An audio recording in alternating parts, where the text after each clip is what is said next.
Kia ora koutou katoa. I'm very humbled to have been made a Fellow of the Royal Society of New Zealand and would like to begin by acknowledging all those who have supported me in my research journey. I stand on the shoulders of giants like Professors John Hattie, Rona Weinstein, Frank Worrell, and Patricia Alexander, who have always supported me and provided wise counsel as I travelled along my research pathway.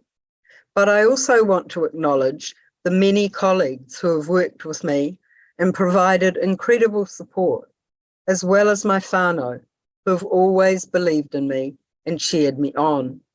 I wouldn't be here today without the support of every one of them. I was a teacher for 24 years before being seconded into the University of Auckland in 1998 as a senior tutor to help set up their primary school teacher education programs. So I spent roughly half my career teaching and half as an academic. I'd always wanted to be a teacher. At 3 years of age, my dolls were lined up on my bedroom floor, and by 5, I'd progressed to bossing about the neighbours' children. My passion for teaching has never waned. One of the achievements of which I'm most proud is that I've won a National Teaching Excellence Award at both the primary and tertiary levels. I always wanted to make a difference for students. It's perhaps not surprising then that my major research area is teacher expectations and how they influence opportunity to learn. I spent much of my career teaching in low decile schools and became very aware that in some classes, year after year, students made large learning gains, whereas in others, they made negligible progress. What was happening in those different classes that was resulting in very different outcomes for students? My doctoral research involved investigating teachers who I called high expectation teachers. These were teachers whose expectations were high for all their students relative to achievement, and all the students made large academic gains. On average, students with high expectation teachers made 2 years academic growth in 1 year. This graph clearly illustrates the effect size differences in high versus low expectation teachers' classes. Up until my doctorate, researchers had always investigated the idea that teachers would have high expectations for some students and low for others. Mostly, they investigated student characteristics that led teachers to have high or low expectations for them. For example, teachers tend to have high or low expectations for ethnic minority groups and those from low socioeconomic backgrounds. Expectations are much lower for those groups. This research suggests that there's something about the student that led teachers to have high or low expectations of them. Other researchers, such as Tom Good and Jerry Brophy, conducted classroom observations and established that teachers interacted very differently with high and low expectation students, and they were far more emotionally supportive of high expectation students. Few researchers in the field examined teacher differences. Rona Weinstein spent much of her career investigating what she called high and low differentiating teachers.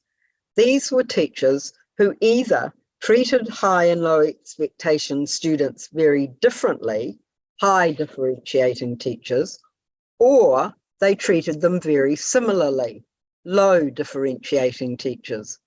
In classes of high differentiating teachers, student achievement differences were exacerbated, whereas in classes of low differentiating teachers, the differences were ameliorated.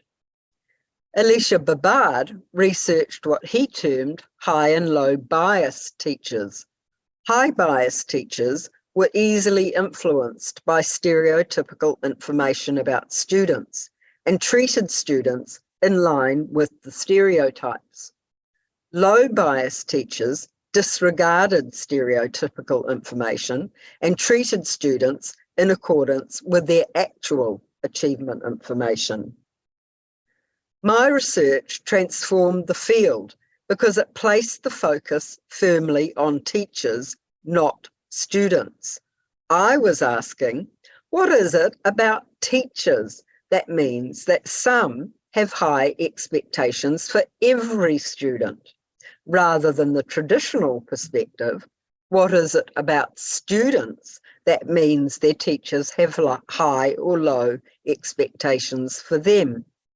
Apart from the research of Weinstein and Babard, no other researchers had focused on teacher differences as possibly influencing teacher expectations, and in turn, student outcomes.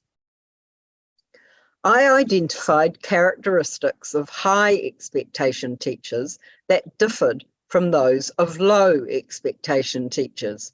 The most startling of these for me was that none of the high expectation teachers ability grouped their students. Aotearoa has the second highest ability grouping rate in the OECD, and we have the highest disparity between our highest and lowest achievers. Yet, here were teachers gaining outstanding results for their students, and none of them ability grouped. From this list of differences between high and low expectation teachers, I identified 3 key areas where high expectation teachers differed from lows.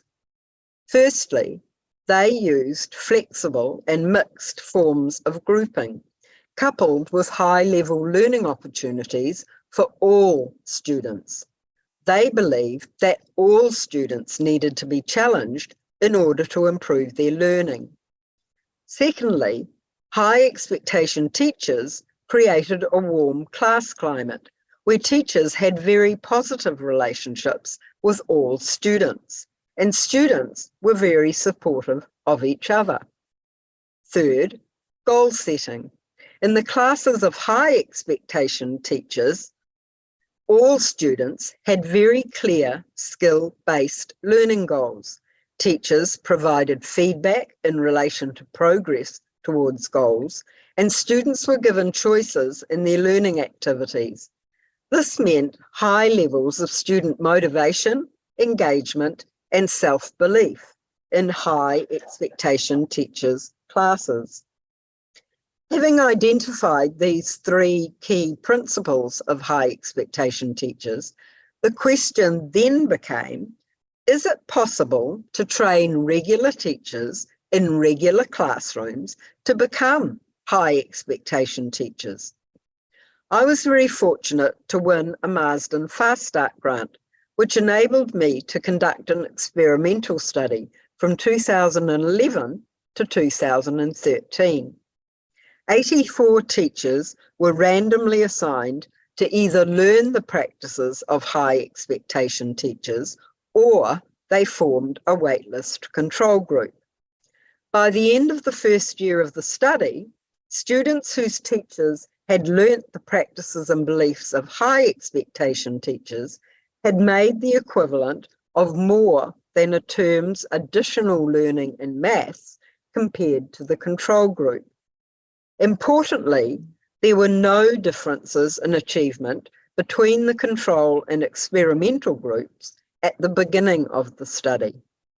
In addition, no matter the school, the year level, the school decile, ethnicity, or gender, if students were with a teacher who had been taught the high expectation principles, they improved compared to their counterparts with control group teachers. This study showed that the high expectation principles were transferable to other teachers and resulted in positive student outcomes. Following this study, I wrote a book divided into 3 key sections. Number 1, the background teacher expectation research. Number 2, the practices and beliefs of high expectation teachers and the research evidence that supported what they did. Number 3, practical chapters for teachers about what they could do to create a high expectation classroom. My idea was that the 3rd book section would become a how-to manual for teachers. It didn't quite work out that way. I received many invitations from schools to work with their teachers, and so I developed the HERO Professional Development Program. This program has now been delivered well over 100 times in Aotearoa, Australia, Canada, China, the UK, the US, and the Netherlands to thousands of teachers, school boards, and other education agencies. However, while I've been delivering the HERO program, my research has continued. A key part of my investigations has involved studying teacher expectations for Māori and Pasifika students. My postgraduate students and I have found that expectations for Māori in particular at both primary and secondary levels are low, lower than for any other group. One reason this is problematic is that it harks back to something I mentioned earlier, ability grouping. At primary level, students are sorted into groups for reading, maths, and writing. At secondary school, they're streamed. John Hattie found 20 years ago that no matter the decile of the school, Māori and Pasifika students were generally found in the lowest ability groups, something captured in this quote from a teacher I interviewed. When students are placed in the lowest groups, they're generally given low-level learning opportunities that are unlikely to decrease the gaps with high-achieving classmates. The ability groups that students are placed in when they begin school predicts the stream they'll end up in at secondary school, accounting for achievement. This is even more problematic when research tells us that between 1/3 and 2/3 of students are misplaced. In addition, streaming at secondary school operates as a filtering system. Some students are directed to professional careers, others are not, despite their dreams and aspirations. Many lose self-belief and motivation, and too late find that the career they wanted is now out of reach. Their future has been predetermined.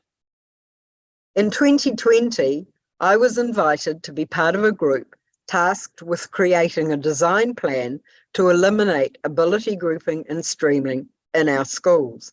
I felt extremely honoured to be part of this group, which consisted of representatives from a wide range of sectors: principals and school leaders, researchers, the teacher unions NZEI and PPTA, the New Zealand Qualifications Authority, the Education Review Office, various professional development organisations, and Dr. Hannah O'Regan from the Mātauranga Iwi Leaders Group. Recently, the design plan was presented to government ministers and many education and community leaders. It details a year-by-year plan for schools to move to mixed and flexible forms of grouping by 2030. This will enable all our tamariki to flourish and provide an equitable pathway for students to accomplish their aspirations, whatever they might be. Thank you.